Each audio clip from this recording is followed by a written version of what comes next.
Chapter 1. My story begins. My name is John Ridd and I am a farmer. I live in the village of Oare in the county of Somerset. Oare is on Exmoor, a wild part of Somerset. The Ridds have been farmers here for hundreds of years. My story begins in the town of Tiverton in November 1673. I was 12 years old then, and I was living at my school. I lived at the school for most of the year, but I went home for the holidays. It was 5 o'clock on the afternoon of the 29th of November. There were no more lessons that day. I was standing by the school door. Suddenly, I saw Jan Fry. Jan worked on our farm at Oare, but that afternoon he was waiting outside the school gates. He was sitting on his horse, and my horse was standing beside his horse. "Why are you here today, Jan?" I asked him. "The school holiday will begin in 2 weeks' time."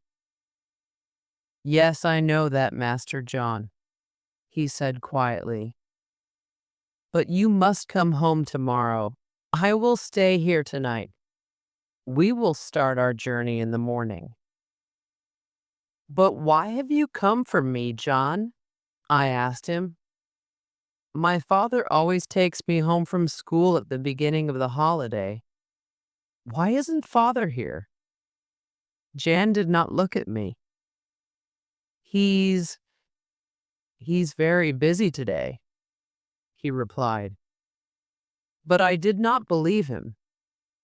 The journey from Tiverton to Oare was difficult and long. At noon, we stopped at the town of Tiverton. We had a meal there and our horses rested for an hour. Then we continued our journey. Outside Tiverton, we saw a fine coach. 4 horses were pulling it and 3 people were sitting inside it. One of these people was a woman with black hair and dark eyes. Next to her sat a pretty little girl with long dark hair. The third person in the coach was a lady, a very beautiful lady. She was wearing fine clothes. Who are those people? I asked myself. Is the black-haired woman a servant? And is the pretty little girl the beautiful lady's daughter? In the afternoon, thick fog came down. We could not see the road clearly. Everything was silent. But Jan and I rode on across the moor. After some time, Jan spoke. "We must be very quiet now, Master John," he said. And I knew the reason for this. We were near our home, but we were also near Dune Valley. The Dunes were terrible people. They were a family of robbers and murderers. They lived in a lonely valley on Exmoor, and their valley was a dangerous place. After a few minutes, John spoke again. One rider was holding a child, a little girl. She was wearing a fine dress. I could not see her face, but she was unhappy. She was crying. Suddenly I was angry. I stood up and I shouted at the riders. 2 of the men turned and looked at me. One of them pointed his gun at me, but the other man put his hand on his friend's arm, and after a moment, the men rode on. "You were very foolish, Master John," Jan said. "The dunes are dangerous, men. We rode on to our farm. We got off our horses. But my father did not come out of the house. Then I heard my mother crying. And then I knew everything. My father was dead." Chapter 2. The Dunes. The Dunes had murdered my father. That evening, Jan Fry told me about it. Father had been returning to Oare from Porlock with 6 other farmers. Early in the morning, they were riding through a forest. Suddenly, a man rode out of the trees. He was one of the Dunes. "Give me all your money," the man said to the farmers. The other farmers were afraid of the Dunes. They quickly gave the man their money, but Father was not afraid. He rode his horse towards the man and he lifted his stick. At that moment, there was a shout, and 12 more Dunes rode out of the trees. My father was a brave man and he tried to fight the Dunes.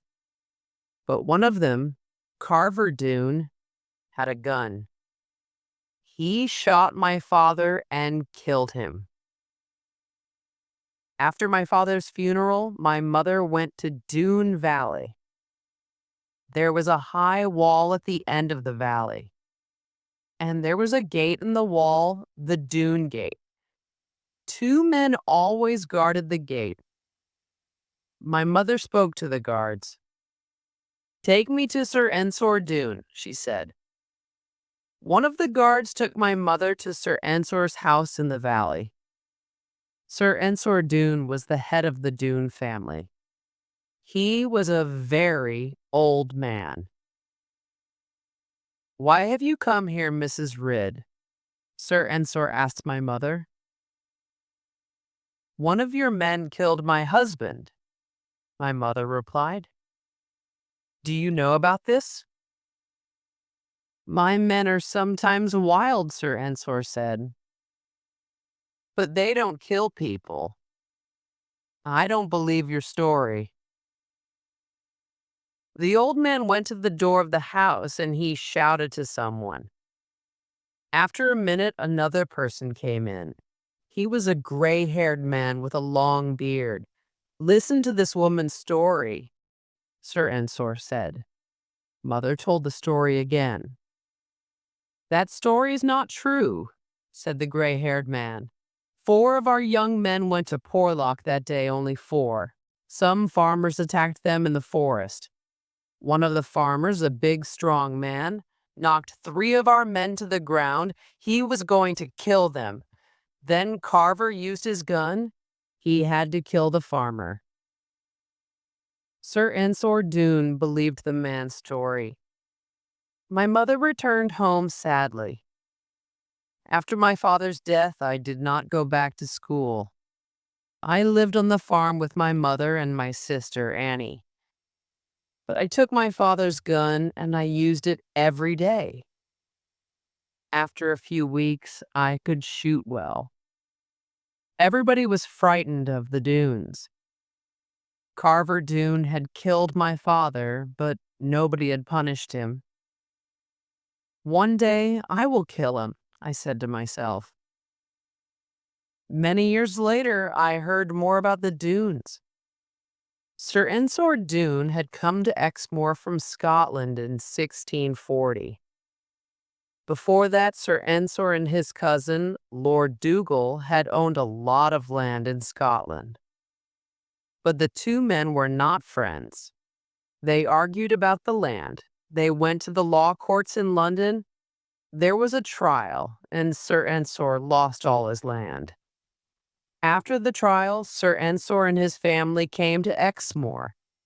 They built their houses in a lonely valley. At first, there were only 12 Dunes. And at first, the farmers of Exmoor were their friends. The farmers took them food. They tried to help the family. But soon Sir Ensor's sons grew big and strong. Then they began to steal from the farmers. They stole their animals. And sometimes they stole the farmers' daughters too. They took the girls and married them.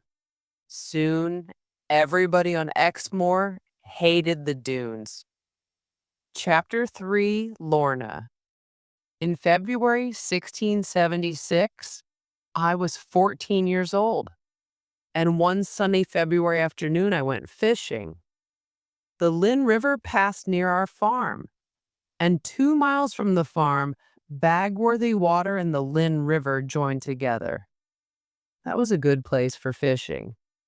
I often caught loach there. Loach are small, delicious fish. We all like to eat them. That February afternoon, I went to my fishing place and I sat on the riverbank. But I was not lucky. After 2 hours, I had not caught any fish. I got up and I began to walk along the bank of the Lynn River. I was walking towards Dune Valley.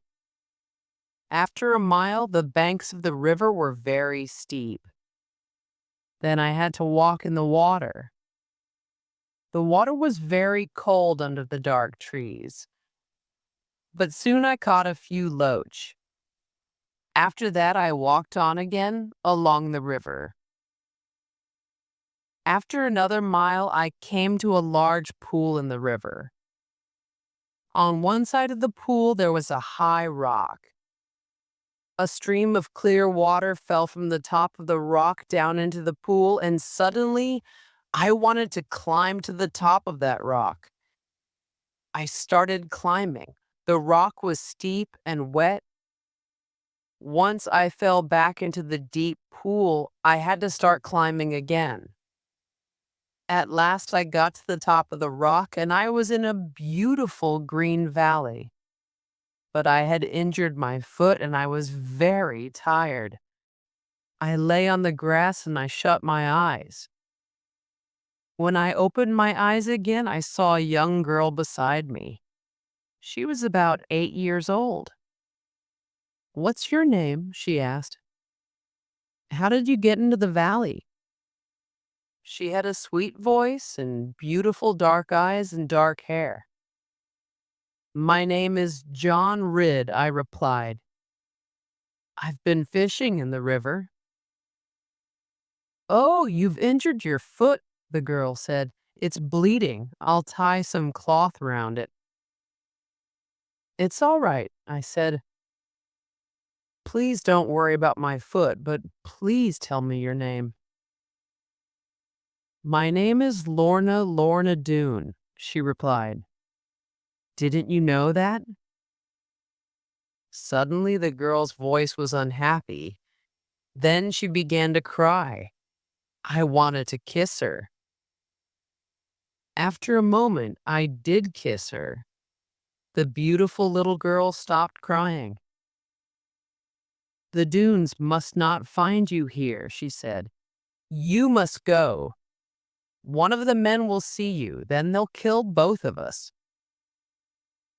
"They'll kill us? Why, Lorna?" I asked. "This is the Doones Valley," she said. "And now you've found one of the secret entrances." Then she smiled. "I like you, John Ridd," she said. "Go now. Come here again one day, but please be careful." "I like you, Lorna," I said. "I like you as much as my sister, Annie." Suddenly, we heard somebody shouting. Lorna's face became pale. "The men are looking for me, John," she said. "You must go, but you can't climb back down the rock." Then she pointed to a place on the side of the valley. "Do you see that hole in the rocks over there?" she said. "You can get out of the valley through that hole. Goodbye, John." I hid behind some trees. Lorna lay down on the grass and she closed her eyes. Soon, 12 men came down the valley towards her. "Carver, here's our little girl," one of the men shouted. "She's asleep on the grass." Carver Doone walked up to Lorna. He was a big man. He lifted the beautiful little girl in his arms and he carried her away. After a few minutes, I ran to the hole in the rocks. I climbed through it. Then I ran all the way to my home. 7 years passed. I grew bigger and stronger than any man on Exmoor. I often thought about Lorna, but I did not go to Dune Valley. I worked hard every day. I did not leave the farm very often. But we often had visitors at our house. Sometimes Tom Faggus visited us. Tom was my mother's cousin. I liked him very much. Tom was a good man. He had been a farmer once, but some rich men had taken his farm from him. After that, he became a robber. He became a highwayman. He stopped people on the roads and he took their money. He took their money, but he never hurt them. And he gave most of the money to poor people. Tom visited us every month. My sister Annie watched him carefully and she listened to all of his stories. Tom fell in love with her and she fell in love with him. One day, it was New Year's Day, 1683. Tom and I were riding on the hills together. Suddenly, Tom stopped his horse. "Look down there, John," he said. In a moment, we were both looking through a hole in the rocks. We were looking down into Dune Valley. I started to think about Lorna. I remembered her soft voice and her sweet smile. I remembered her beautiful dark eyes, and I remembered her sadness. Then Tom was speaking to me, but I wasn't listening. I had seen something in the valley. Something white was moving quickly along the valley. It was Lorna. That spring, I dreamt about Lorna often. And one day, I walked along the river to the high rock by the pool. I was a tall, strong young man. This time I climbed to the top of the rock easily. In the green valley, birds were singing. I lay down and I closed my eyes. The grass was soft under my head. I heard Lorna's sweet voice a few minutes later. She was coming towards me and she was singing. She stopped near me and I opened my eyes. There were flowers in Lorna's hair. She was very beautiful. "Lorna Doone," I said. She remembered me, I knew that. But she smiled and she asked me a strange question. "How do you know my name?" she asked. "I'm John Ridd," I replied. "We met here 7 years ago. You were very kind to me. Don't you remember?" "Yes, I remember," Lorna said. "But don't you remember something, John Ridd? This is a dangerous place for you." Lorna was afraid. I looked at her big, dark eyes, and suddenly I loved her. I loved her very much. At last I spoke. "Yes, it's a dangerous place for me," I said. "And you are afraid. Please don't be afraid, Lorna. I'll go now. But I will come back another day." Lorna smiled and I touched her white hand. Then we said goodbye.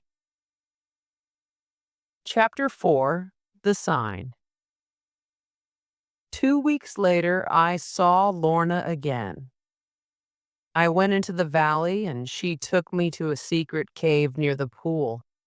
She told me more about herself. "Only 2 people talk to me," she said. "One is my grandfather, Sir Ensor Doone. The other is my servant, Gwenny. My father was Sir Ensor's eldest son, but I don't remember my mother or my father." "I'm not happy here, John," said Lorna. "The valley is beautiful, and Sir Ensor often says, 'One day this valley will belong to you.' but I don't want to live with the dunes. All around me are robbers and murderers. I often come to this cave. I can be alone here." "Carver wants to marry me, John," Lorna said. "He's strong and brave, but he's a cruel man." She began to cry. "You must go now, John," she said, "but I want to see you again soon. Please make me a promise. Come to the valley often. Try to come every day. Sometimes I'll put a black coat over the white stone outside the cave. You'll see the coat from the hill above the valley. Then you must come to the cave. I'll be waiting for you. The coat will be our secret sign." I was very busy during the next 2 weeks. I worked very hard on the farm. Each day I went to the hill above Dune Valley. And each day I looked for Lorna's sign, but I did not see it. After 2 weeks, I had a visitor. One afternoon, a man rode up to the farm. He got off his horse. "I'm looking for John Ridd," he said to me. "You found him," I replied. "I'm John Ridd." "My name is Jeremy Stickles," the man said. "I'm one of the king's messengers. You must come with me to London, Mr. Ridd."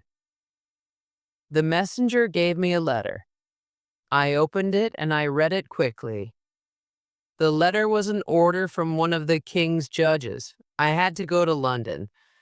I had to tell the king's judge about the dunes. I was not happy about this. I did not want to leave my mother and sister at the farm, but I had to go. I asked Jan Fry to take care of the farm. It was a long and dangerous journey to London. Jeremy Stickles and I traveled for many days, but Jeremy told me many stories. Soon we were good friends. At last we arrived in London. I was going to talk to Judge Jeffreys, but the judge was a very busy man. I had to wait in London for 2 months, and I did not like the city. At last the judge sent for me. I went to his house. "Who are you?" Judge Jeffreys asked me. "I'm John Ridd, sir," I replied. "I came from Exmoor 2 months ago. I came with Jeremy Stickles, the king's messenger." "You've come from Exmoor?" "Yes," said Judge Jeffreys. "Your neighbors are a family of robbers, am I right?" "Yes, sir," I said. "My neighbors are the dunes. They are robbers and murderers. There are about 40 of them." "40?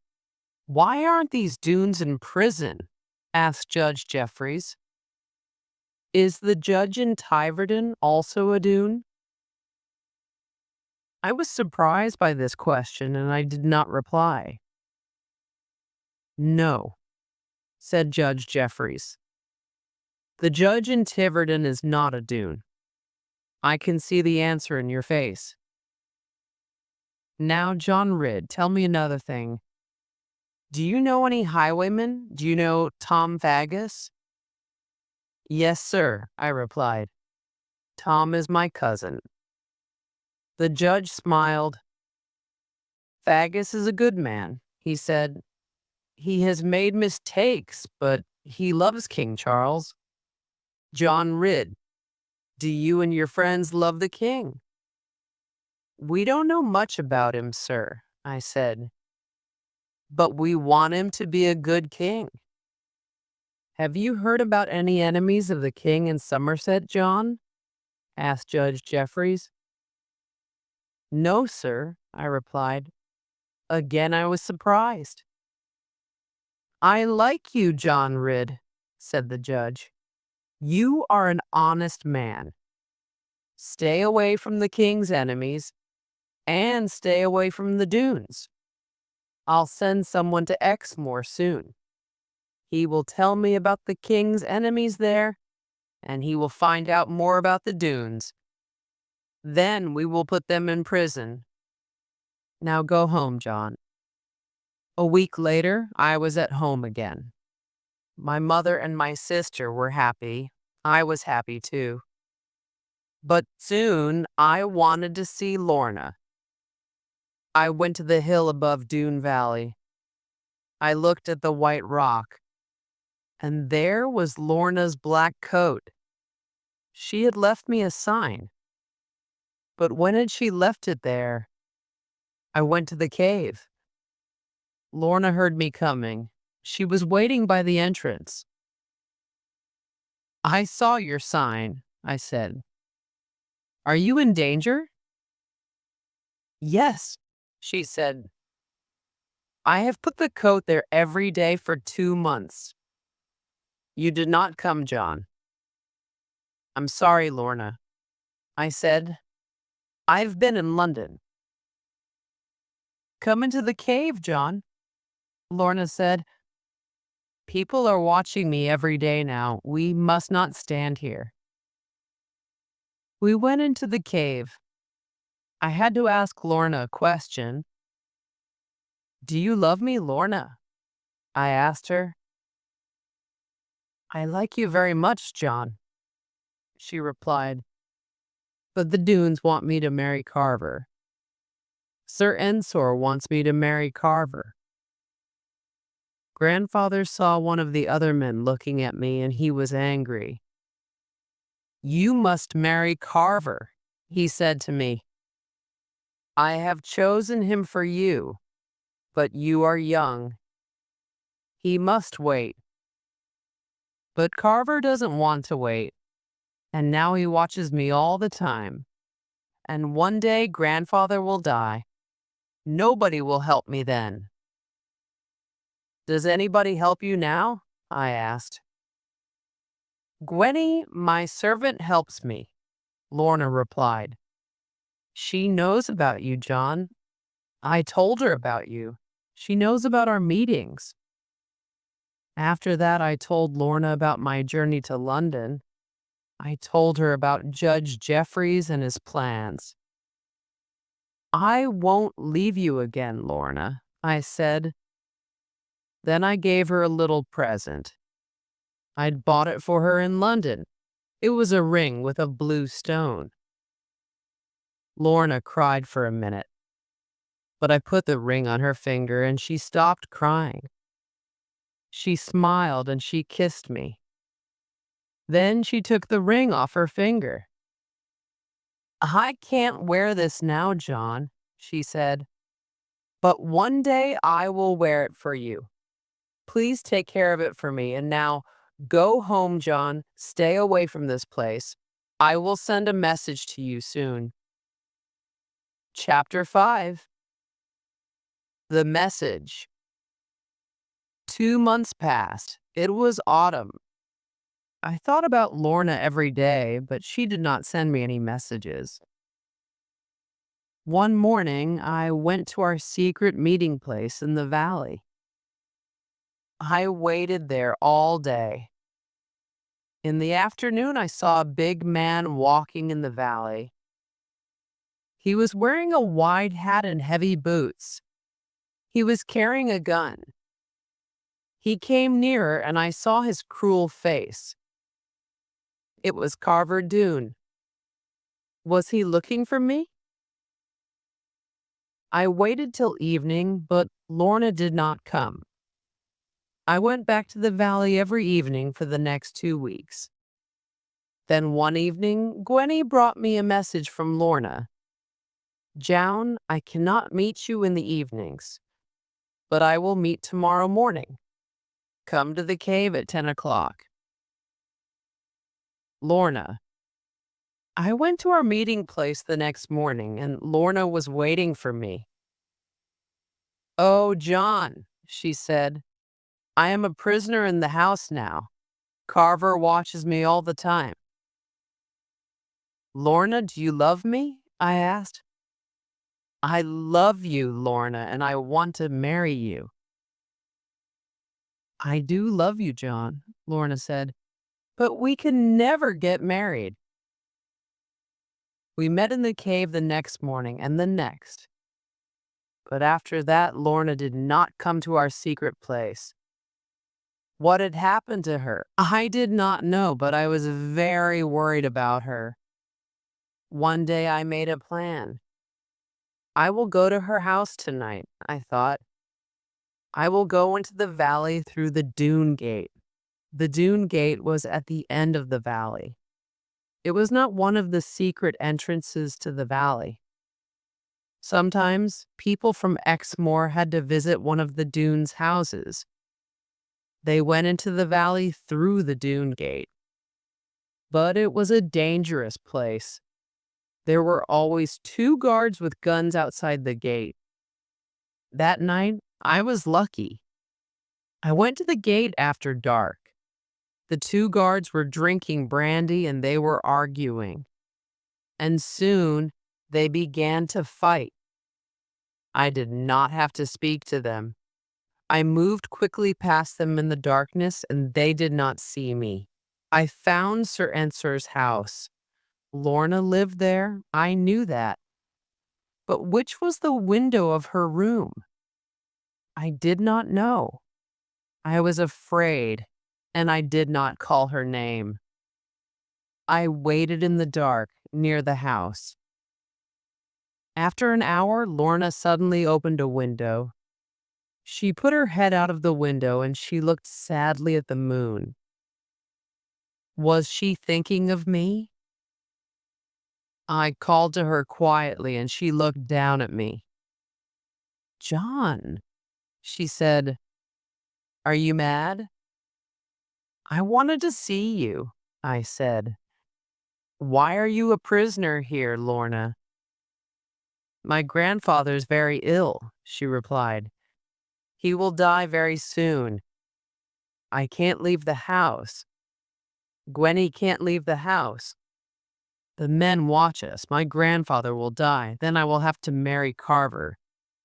I'm in danger here, John. You must help me." "What shall I do?" I asked.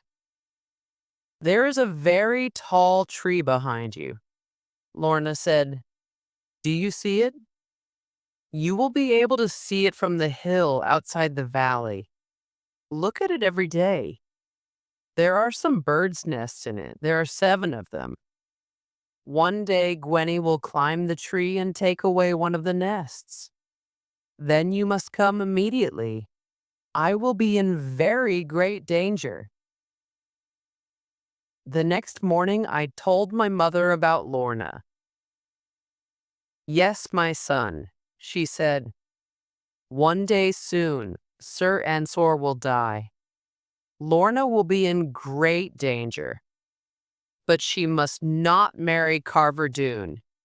He is a murderer. You must bring Lorna here, John. We will take care of her." And every day after that, I went to the hill above Doone Valley. I looked at the tall tree. One day, there were only 6 nests in it.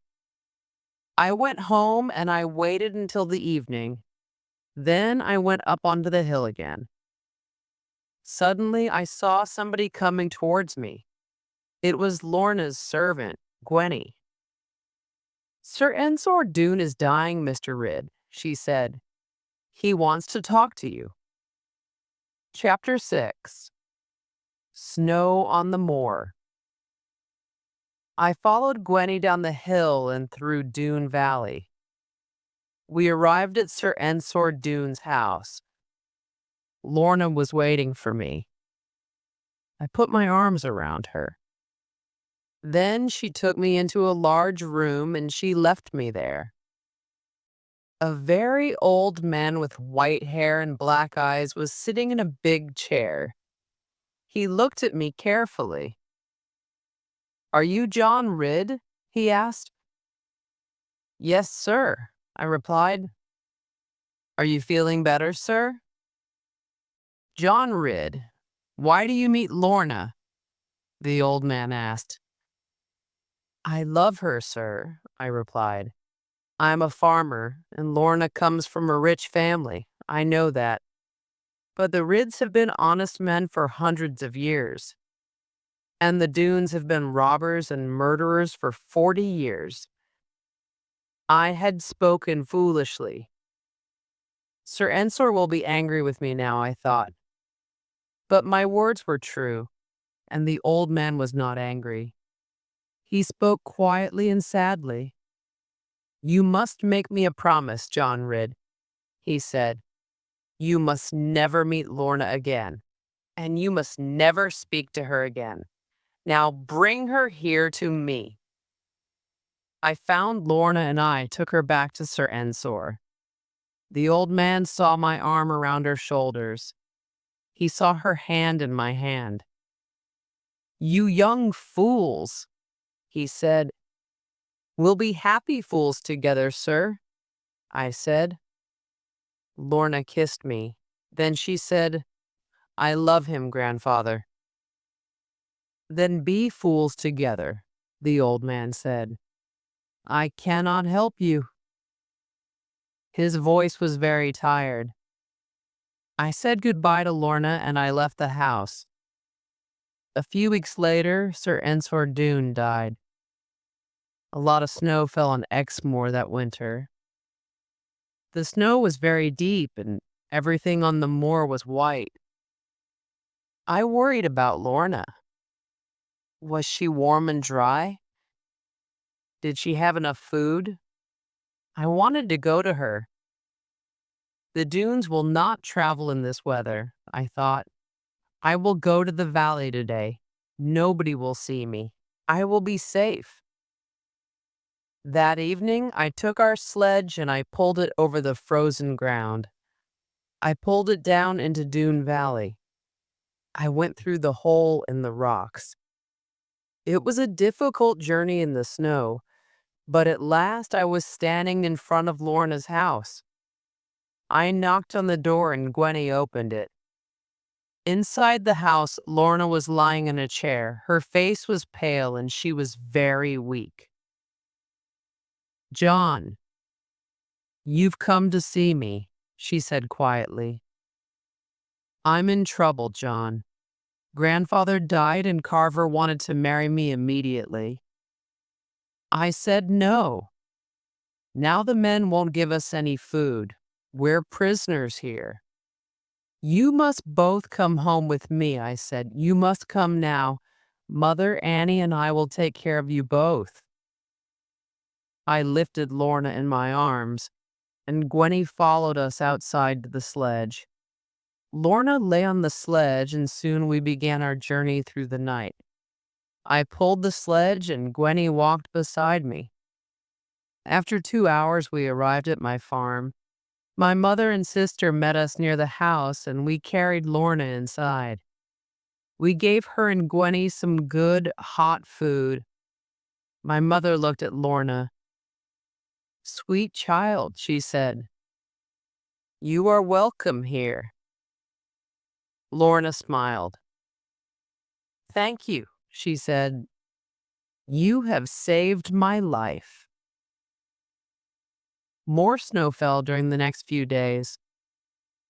"The weather will be better soon," I told my mother. "Then the Dunes will search for Lorna. They will come here. We must be ready for them." But after the snow, there was heavy rain. It fell for many days. The snow turned to water, and the Lynn River ran fast through Dune Valley. Horses could not cross the river. Nobody could leave the valley. Nobody could come for Lorna. Chapter 7. The Fight at the Farm. One rainy day, Tom Faggus arrived at our farm. He wanted to see Annie, and he brought some good news with him. "I've bought a farm," he said to Annie. "I'm going to be an honest man from today." Then he looked at my mother. "And I want to marry Annie, Mrs. Ridd," he said to her. "We will be happy together." Mother and I were not surprised. Tom loved Annie and she loved him. We knew that. We were all happy that day. Then I told Tom about my love for Lorna, and I told him about Sir Ensor Doone and his family. Lorna and Gwenny live with us now, I said. They must never go back to the dunes. Tom left us the next morning, and the next evening, Jeremy Stickles arrived at our farm with some soldiers. He had returned to Somerset some weeks before. He told us about his work on Exmoor. Judge Jeffreys sent me here, he said. I am looking for enemies of the king, and I am finding out more about the dunes. But last night, 3 of the dunes attacked us. They shot one of my soldiers. The king's messenger and his soldiers rested at the farm. We gave them some food. Then I told Jeremy about Lorna. You have done well, John, Jeremy said, but the dunes are evil people. Carver Doone and his men will come for Lorna soon. They will try to take her and they will try to kill you. You will have to fight them. I must leave tomorrow, but 6 of my soldiers will stay here with you. A few days later, I arrived home late in the evening. I had been working in my fields all day. The doors and windows of the house were locked. I called Jan Fry and he let me in. The women were very frightened. What's happened? I asked them. This afternoon I went into the garden, Lorna replied. Suddenly I saw Carver Doone standing near the trees. He was watching me and he was holding a gun. I was afraid. For a minute I couldn't move. Then Carver lifted his gun. He shot at the ground near my feet. He wanted to frighten me. Then he shouted a message, Lorna said.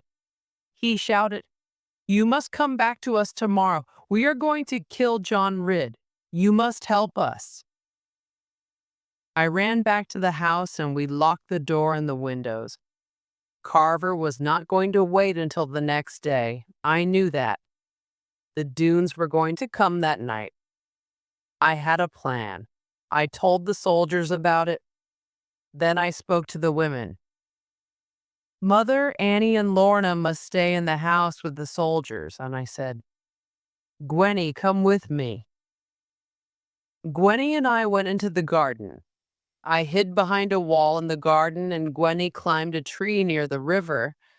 I could see her from my hiding place. Gwenny watched for the dunes. After an hour, she saw them. She climbed down the tree and came to me. 10 men are crossing the river now, she said quietly. Carver is leading them. Go into the house now, I said. Tell the soldiers about the dunes. Then stay inside the house. I watched the gate in our garden wall. After a few minutes, the dunes came. They broke down the gate, then they rode into the garden. Kill every man in the house, said the voice of Carver Doone. Then burn the house. Burn it to the ground. But remember, this Lorna belongs to me. Nobody must touch her. I lifted my gun. I can kill Carver now, what I thought. But Carver could not see me, and I had never killed a man. I could not do it. I waited. Then the soldiers started shooting at the dunes. 2 more dunes fell to the ground, and the others stood still. They put their hands above their heads. I walked towards Carver. 2 of the soldiers were pointing their guns at him. Suddenly, he tried to lift his own gun, but I pushed him down onto the ground and I took his gun from him. The other dunes saw this and they started to run away. 2 of them got to their horses, but the soldiers killed 3 more of them. Carver got up and ran to his own horse. He rode after the other men. He shouted at them. He wanted them to attack us again. At that moment, Jeremy arrived at the farm. I told him about the fight. I wanted to ride after the dunes. No, John, Jeremy said. You will be in danger. There are more dunes on the other side of the river. We did not chase Carver and his men, but the dunes had lost a fight. That was something new. Chapter 8. The Truth About Lorna. A few days later, Jeremy Stickles told me a strange story. It was late in the evening. The women had gone to bed. John, I must tell you something, Jeremy said. You won't like it, but you must hear it. Tell me, Jeremy, I said. Yesterday I was riding back from Tiverton, Jeremy said. It was late in the afternoon and I was tired. I wanted to rest and I wanted some food. I stopped at an inn near the sea. The owner of the inn was a woman with black hair and dark eyes. She told me her name. It was Benita. She was an Italian. And she told me the story of her life. Many years ago, Benita worked for an Englishman's family, Jeremy said. The family, a man, his wife, and his young daughter lived in Rome. Benita was the family's servant. They were a rich family. They owned a lot of land in Scotland. There had been an argument about some of the land, an argument between the man and his cousin. There had been a trial, and the cousin had lost all his land. Benita often traveled through Europe with this family, Jeremy said. But one day, the man fell from his horse and he died. This happened in France. For 6 months after that, the man's wife stayed in France. But at last, she brought the little girl back to England, said Jeremy. And Benita came with them. The family owned a house in Watchet. The three of them were going to live there. One November afternoon, they were traveling in their coach, said Jeremy. They were on the road to Watchet. They were near the sea. Suddenly, the driver of the coach saw some men on horses. They were waiting next to a big rock. They had guns. They were going to attack the coach. The driver drove the coach onto the sand and towards the sea. He tried to escape from the robbers. But the robbers followed on their horses. The wheels of the heavy coach went deep into the sand. The coach could not move quickly. The lady in the coach saw an old man riding with the robbers. She spoke to Benita. She said, I know that man. He is Sir Ensor Doone, my husband's cousin. He is our family's enemy. Then she asked the driver to go faster. After a moment, the coach was in the sea.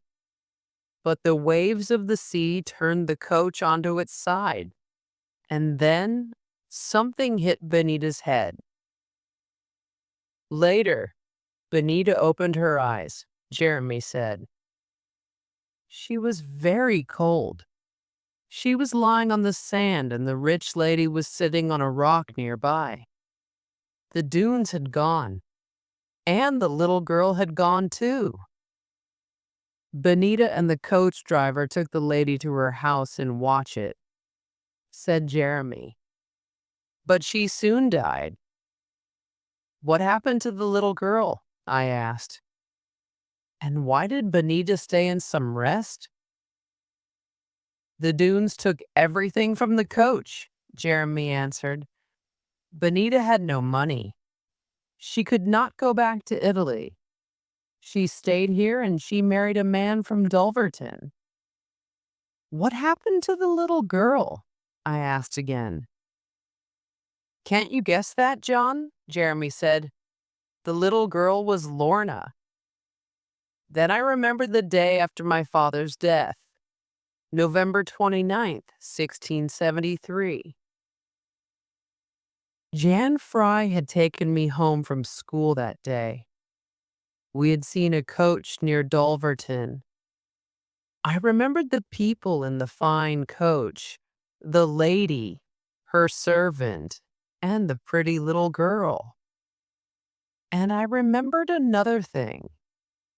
That night, I had seen the Dunes riding on the moor. One of them had been holding a child on his horse. Who were Lorna's parents? I asked. Their names were Lord and Lady Dougal, Jeremy answered. The Dougals were one of the richest families in England. John, you must tell Lorna the truth about her family. She is not a Dune. She is Lady Lorna Dougal. Chapter 9. Lorna has forgotten me. I had to tell Lorna about her family, but I was afraid. The Dougals are a rich and important family. I thought. Will Lorna want to marry a farmer now? The next morning, Lorna was sitting in the garden. She was reading a book. I sat down beside her. I have to tell you something, Lorna, I said. Soon, you'll know the truth about your family. Will you say, "Go away, John Ridd"? Will you forget about me? Lorna laughed. She said, or will I say, "John Ridd, I love you"? What do you want to tell me, John? I want to tell you about your mother and your father. I said, Lorna, you are not a Dune. Your father was not Sir Ensor's son. Your father was Lord Dougal. He died in France. You were very young, Lorna. Your mother died soon after your father, I said. But she died in Somerset. The Dunes attacked her. They took you away from her. Lorna's face became pale. I told her Jeremy's story.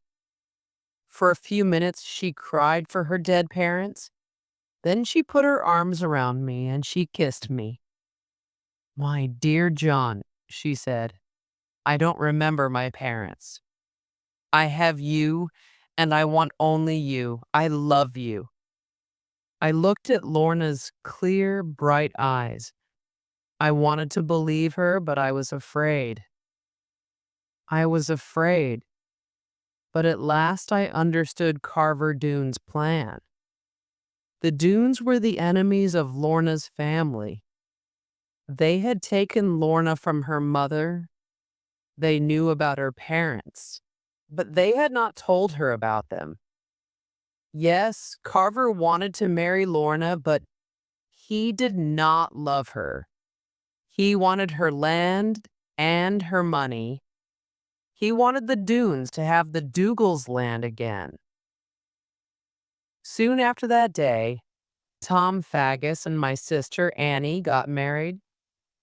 They lived at Tom's farm and they were very happy together. I wanted to marry Lorna. I dreamt of happiness with her. But then something terrible happened. I came home one evening and Lorna had gone. My mother told me the news. She was angry. Lady Lorna Dougal and Gwenny have gone to London, she said. Lorna left a letter for you. I ran to Lorna's room and I found the letter. My dear John, 2 lawyers have come for me. They are going to take me to my uncle's house. He is a great lord and he lives near London. I must live with him now. I cannot say no. But in 4 years, I'll be 21. Then I'll marry you, John. Please wait for me. I do not want to leave you.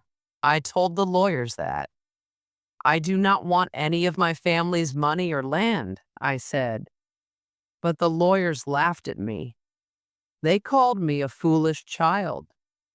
My dear John, our love for one another is strong. I shall always love you.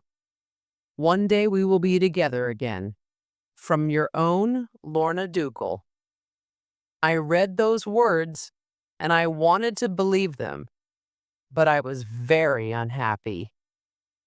I shall never see Lorna again, I thought. In January 1685, Mother and I heard some news. The king's soldiers were going to take the dunes to the judges. At last, the judges were going to punish them. But the soldiers did not come. In February, King Charles died. Immediately, there was trouble in the country. Prince James, the dead king's brother, became the next king. But many people in England did not like him. Fighting started in many parts of the country. Many people in Somerset were enemies of the new king. Suddenly, there were many soldiers on Exmoor. But they were fighting King James's enemies. They could not fight the Dunes too. I waited for news from Lorna, but no letters came from her. Soldiers from London often came to our farm. Sometimes they talked about Lorna. She is a famous lady now, they said. Many rich young men want to marry her. Lorna has forgotten me, I thought sadly. Chapter 10. After the battle one day, Annie came to the farm. She and Tom Faggus had been married for more than a year. They had a baby boy. That day, Annie brought the child with her to our farm. My sister was crying. "Oh, John," she said, "Tom has gone away. He is going to fight against King James's soldiers. You must find him for me. You must bring him back to us." "I can't leave the farm," I said. "The Dunes will attack it. Carver and his men will burn it down. I must stay here. I must take care of Mother." But I loved my sister and I wanted to help her, and I did not want Tom to die. Early the next morning, I left the farm. I traveled for 4 days. In each town, I asked people for news of Tom. On the fifth day, I arrived in the town of Bridgewater. It was a Sunday evening. The date was the 4th or 5th of July. The town was full of angry men. All of them wanted to fight King James's soldiers, and the soldiers were nearby. I was tired. I went to an inn for the night, but very early in the morning I woke up. The sound of guns woke me. There was a battle, and it was not far away. Was Tom Faggus fighting there? It was about 4 o'clock. I put on my clothes and I went to the stable. I got onto my horse and I rode out of the town towards the sounds of the battle. Soon I came to a small village. The king's soldiers had left the village, but their cooking fires were still burning. I rode on, and after a few minutes I came to the battle. The noise from the guns was terrible. The screams of dying men were terrible too. Men with blood and dirt on their faces were running away from the battlefield. But many lay on the ground. Most of them were dead. The king's soldiers had won the battle. I got off my horse and I helped a dying man. I gave him some water. Then a strange thing happened. A horse without a rider came towards me. It pushed its head against my neck. I knew that horse. She was Tom's horse, Winnie. She looked down at me. Then she turned and began to walk away slowly. Winnie wants me to follow her, I thought. So I got back onto my horse and I followed her. She led me to an old building on a farm. I went inside the building. Tom Faggus was lying on the floor. His shoulder was badly injured. There was blood on his clothes. I quickly cut a piece of cloth from my coat and I tied it round Tom's injured shoulder. Then I gave him some water. He drank it slowly. "Is Winnie injured?" Tom asked me. "No, she isn't injured, Tom," I replied. "Please lift me onto her back, John," said Tom. "She's a fast horse. She'll take me home safely." I took Tom outside and I lifted him carefully onto Winnie's back. "I'll be safe now," Tom said. "No horse can run as fast as Winnie." I watched Winnie taking Tom away. Then I lay down in the old building and I slept for many hours. Suddenly I woke up. There were men standing round me. They were the king's soldiers. "Stand up," one of them said. He pointed his gun at me. "You are one of the king's enemies." "No, I'm not one of the king's enemies," I said. "I love the king." But the soldiers did not believe me. "Take him outside and shoot him," another soldier said. "The king's enemies must die. That is the law." The soldiers put a rope round my hands and arms and they pushed me out of the building. They threw me onto the ground. They were going to shoot me. I thought about Lorna and about my mother. I loved them very much. The soldiers lifted their guns. But suddenly a man on a horse rode between me and the soldiers' guns. It was Jeremy Stickles. "Wait!" Jeremy shouted to the soldiers. "Don't shoot!" Then he spoke to me. "John Ridd, you are my prisoner now," he said. Jeremy took the rope from my arms and we both got onto our horses. We rode away from the farm. "Thank you, Jeremy," I said. "You saved my life."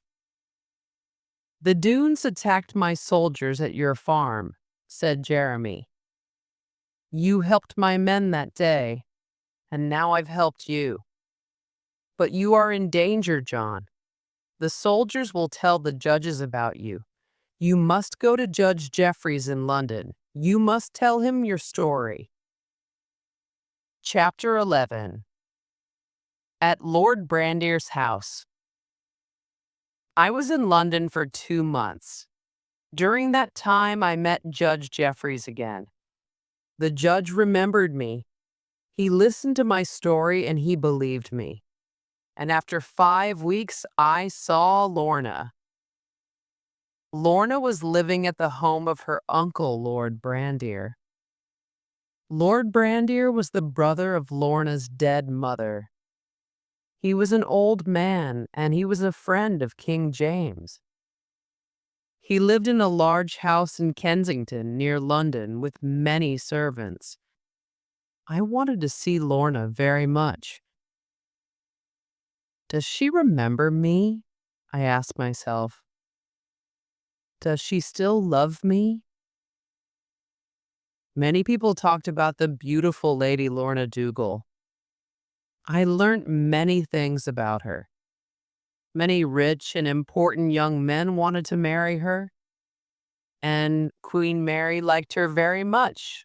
The two women often met and talked together. And on Sundays, they went to a church in London together. One Sunday, I went to the church. I sat in a corner of the church and I waited for Lorna. After some minutes, King James and Queen Mary entered the church. Many great lords and ladies followed them, and then Lorna came in. She was wearing a white dress. She was very beautiful. I loved her more than ever. Suddenly, Lorna turned her head and she saw me. She smiled. Then she sat down next to the Queen. She was once my friend, Lorna Doone, I thought. But now she's the Queen's friend, Lady Lorna Dougal. A few minutes later, a thin young man with yellow hair walked towards me. He said nothing, but he gave me a piece of folded paper. Then he went away. I opened the paper and I read the words on it. They were words of love, and they were from my dear Lorna. I ran out of the church. I was a happy man again. The next evening, I went to Kensington. I went to Lord Brandier's house. Lorna's servant, Gwenny, opened the door to me. She was angry with me. I did not know why. Gwenny took me to a little room. "Please wait here," she said. Lorna arrived a few minutes later. She held out her hand and I kissed it. "My dear John," she said quietly. "My dear Lorna," I said, "I love you very much. Why didn't you write to me?" "What do you mean, John?" said Lorna. "I did write to you. I gave the letters to Gwenny and—" Lorna stopped speaking. A moment later, she called Gwenny into the room. Lorna asked the servant some questions, and soon Gwenny was crying sadly. But we learned the truth about the letters. Gwenny had not sent them to me. She did not want Lorna to marry a farmer from Exmoor. She wanted her mistress to marry a rich man from London. She had hidden the letters. Lorna was very angry. She sent the servant away. "But is Gwenny right?" I asked Lorna. "People will say, Lorna Dougal is foolish. She wants to marry a farmer. Do you want to marry me, Lorna? You will be happy at the farm. You will have nice clothes. And I'll always love you, but you won't be an important lady." "John, I thought about this a long time ago," Lorna answered. "I want you to be my husband. I've lived in London for a year now and I hate it. The women don't like me. The men are only interested in my money and my land.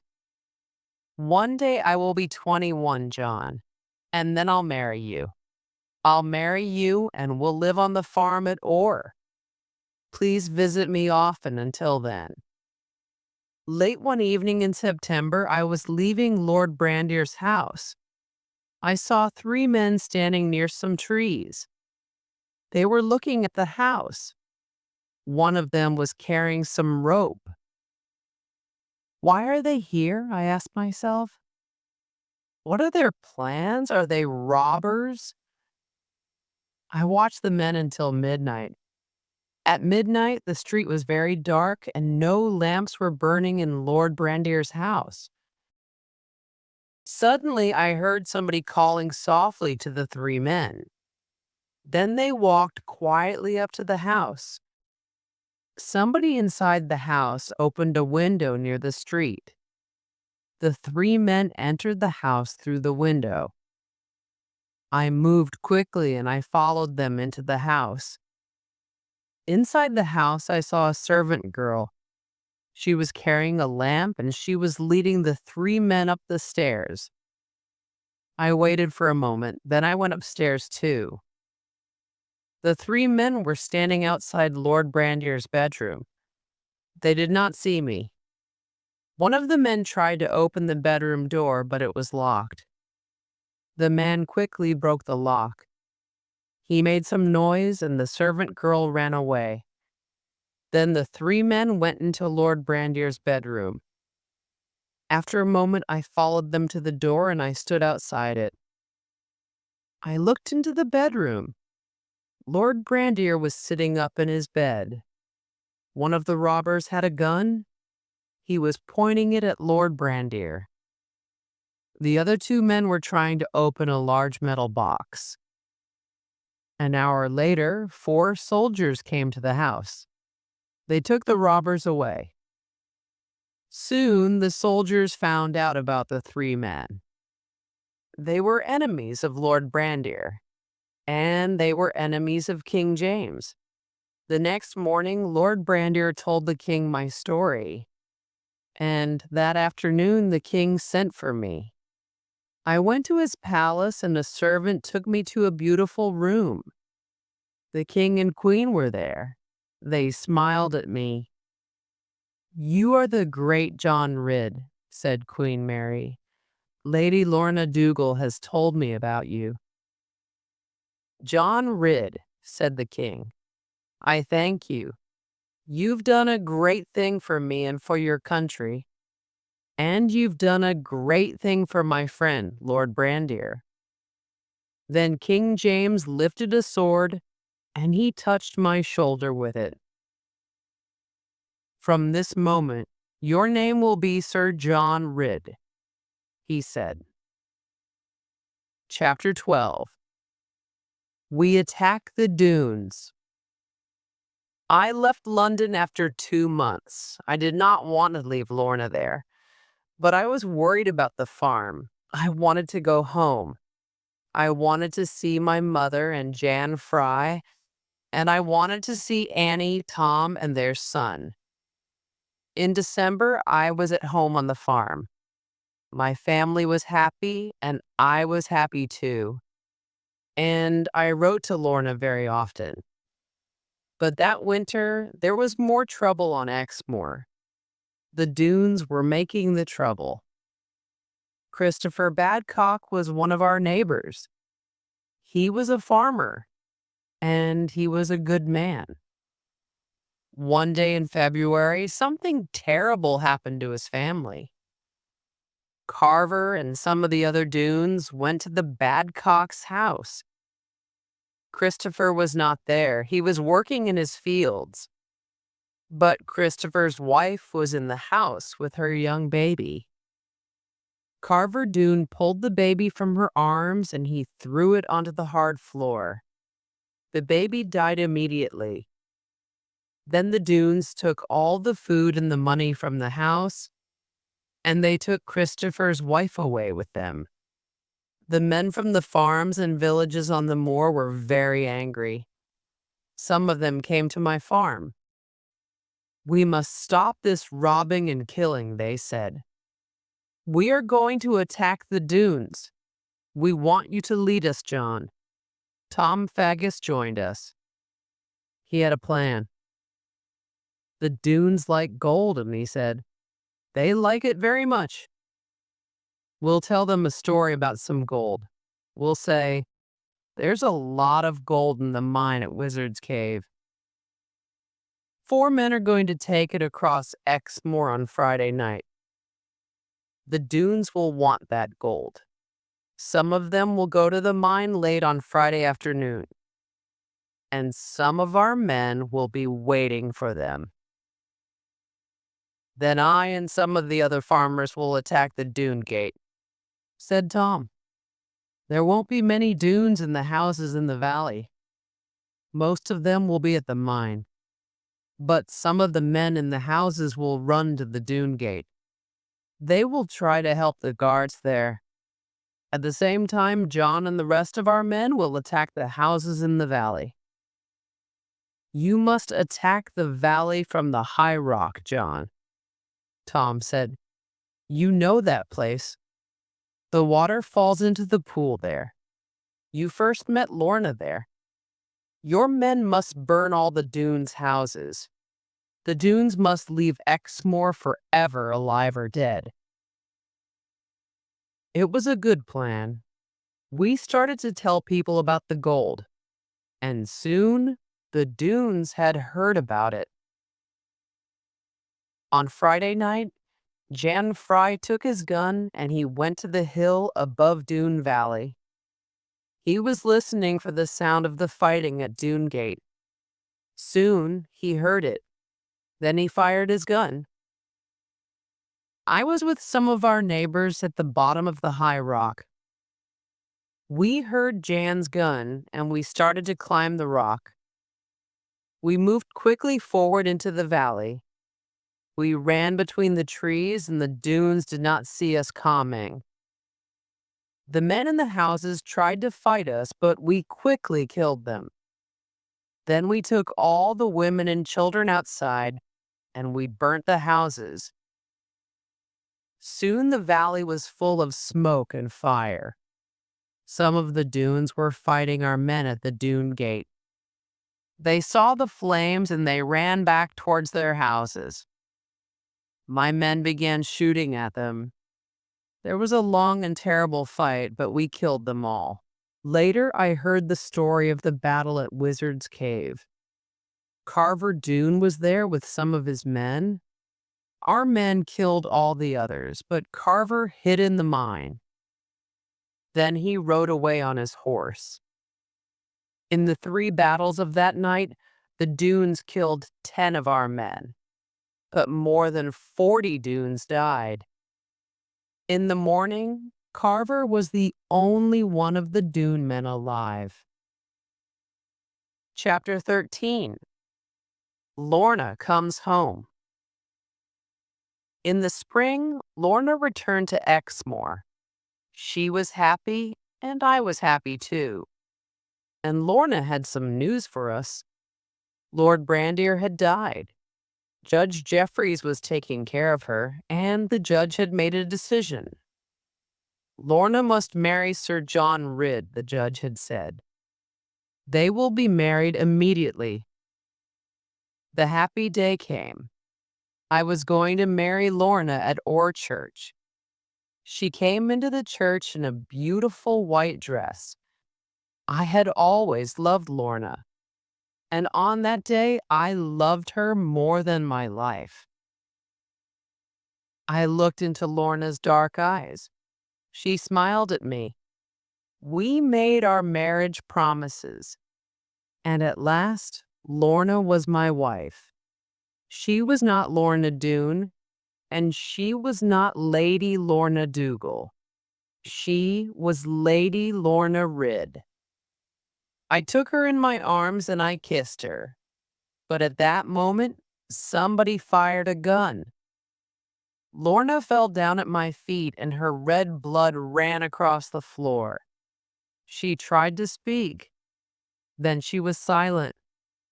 I ran out of the church. I was mad with anger. Somebody has killed my dear wife, I shouted. And that person is going to die too. My horse was outside the church.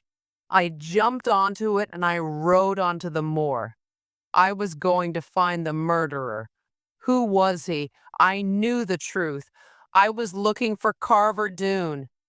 I rode fast, and soon I saw Carver on his big black horse.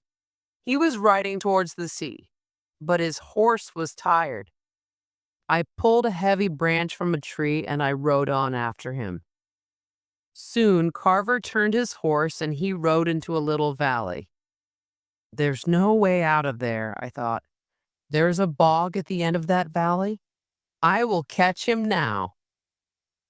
I followed Carver into the valley and suddenly he saw the bog in front of him. He stopped his horse. Then he turned and he fired his gun at me. The bullet hit me, but it did not stop me. I rode straight towards Carver and I hit his horse with the branch. The horse and its rider fell to the ground. I jumped off my horse. Carver got up from the ground. I hit him across the face. He jumped forward and he put his arms around my body. He was very strong, but I was stronger. I put my hands round his neck and I threw him away from me. He fell to the ground again. You are a murderer, I shouted. You killed my father and now you have killed my wife. The killing must stop. I'm not going to kill you, Carver Doone. But you must leave Exmoor today and you must never come back. Carver tried to stand up, but his feet were in the black bog.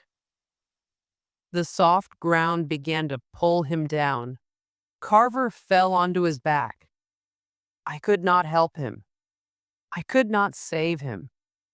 I watched the thick black bog pulling him down. After a minute, he had gone. I rode back to the church. My mother was waiting for me. He's dead, I told my mother. Carver killed father and he killed Lorna. Now Carver is dead too. And now I want to see my dear wife. She is dead, but she belongs to me. John, my mother said, Lorna isn't dead. She's very badly injured. Will she die or will she live? I don't know. But you must not see her now. She must rest. She must not speak. But there's blood on your clothes, my son. Are you injured too? I looked down at my coat and I saw the blood. I remembered Carver's bullet. Suddenly I was weak and ill. A moment later I fell to the ground. Lorna was close to death for many days. And for many days I lay ill in my bed. But then, one beautiful morning, my dear Lorna walked into my room. She kissed me. At that moment, I was happy and strong again. And the world was good.